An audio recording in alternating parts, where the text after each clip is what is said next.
Say yes to new beginnings. Yes. Say yes to new standards of excellence. Yes. Say yes to engaging reportage with a difference. Yes. Introducing Yes International Magazine.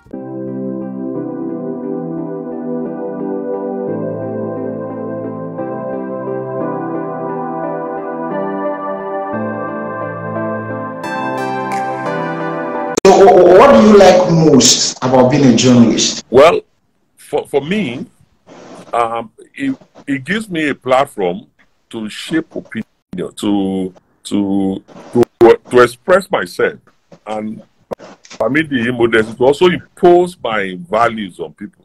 Because you find that if you are privileged to be a columnist, somebody who writes, you find that over time people now say, "Oh, this thing happened. What's Louis' view on it?"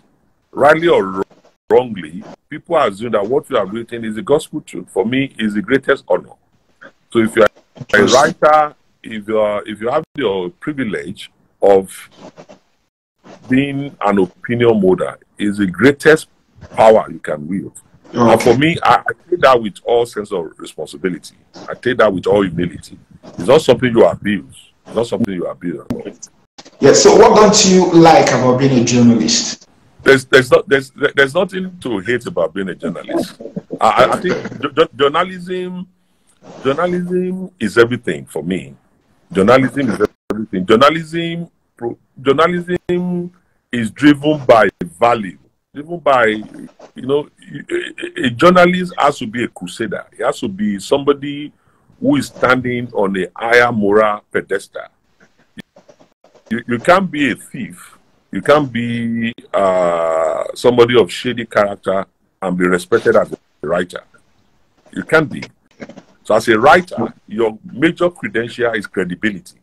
So for me, journalism is the most respectable profession. Okay. After teaching, journalism is the next greatest. Okay. Now, what would you say has been the greatest thing that journalism has done for you? Journalism has transformed a little boy who came to Lagos in 1991, unknown. I came to Lagos unknown, without connection, without knowing anybody.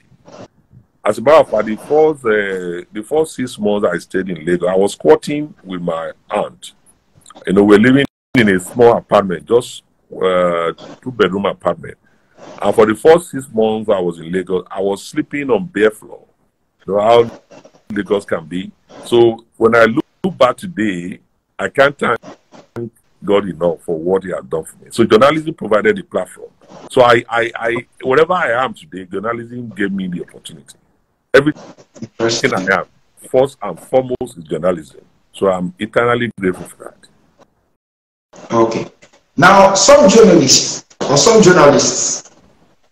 find it difficult to make money from the profession. What are the legitimate avenues through which a journalist can make money, in the profession or from the profession? Nice question. I started by saying that when you are coming to journalism, be passionate about something. Be passionate about something. It could be about human rights.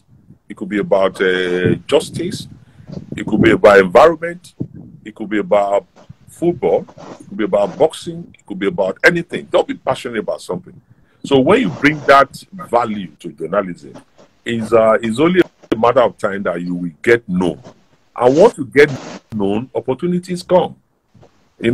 I don't consider myself a poor journalist. I'm really modesty. I don't consider myself, and it is all because I started early, and along the line I've been opportune to meet people who have assisted me in so many ways.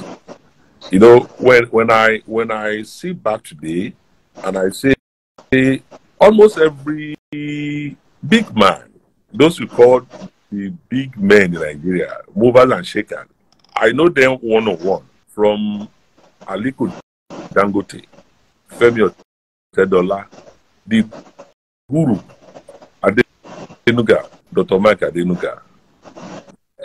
but almost former head of state, former governors, I know them one on one. So it's something journalism have brought for me. And it was because I paid my dues. I took my vocation seriously. So when you get known like that, opportunities come. You know, I remember when I was building my first house in Lagos, I wrote an application to Aliko Dangote. He gave me cement. All the cement that I used in building my first property was given to me with a discount by Aliko Dangote. It's legitimate. And I remember, I would say the first big money I made in journalism was from, don't let me embarrass the old man now.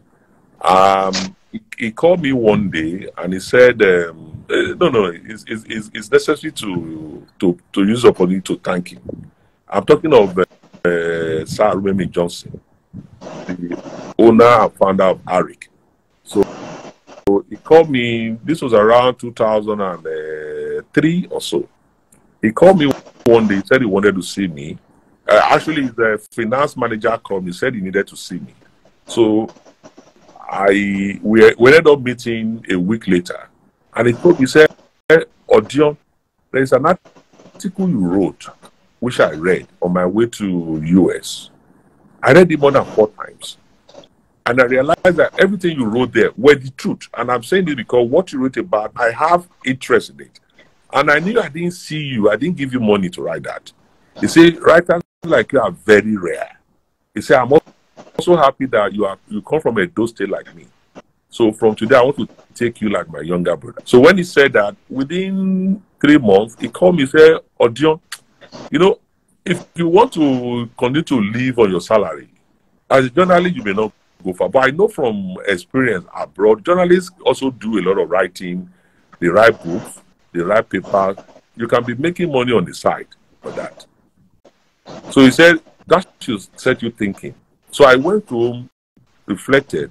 A week later, I now came with the idea that, okay, let me start by being your biographer. He said, fine. And he gave me what looks like a family biography thing to write. And I was now left to go and bring my bill. You know, then I consulted my bosses then, Mike Awifa and Ding Baigui. You know, we are started Sunday. I was the editor of Sunday Sun. Because they are veteran in that area. I said, look, somebody asked me to do this. What's the technology? So they now gave me how to write the proposal, the costing and all that. So by the time I came up with the number, the figure, I was afraid whether the old man will not scream at me. When I gave him, he said, are you sure this will be no? I said, yes. He just approved. And there and then, he ordered his finance man. They gave me like 90% of the money upfront. How much was the money? Don't let me. You don't ask people to come and be knocking at my door.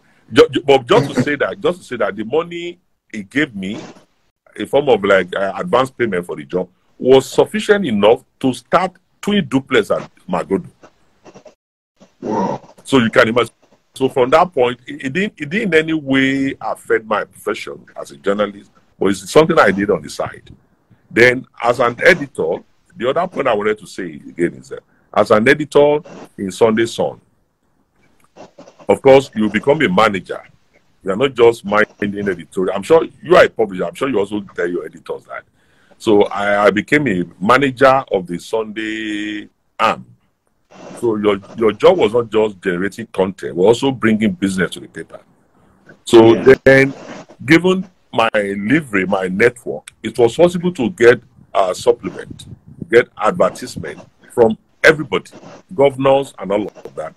Just long story short, before 2 or 3 years, these are verified. You can ask my colleagues then. Femi Adesina, he was also editor at some point.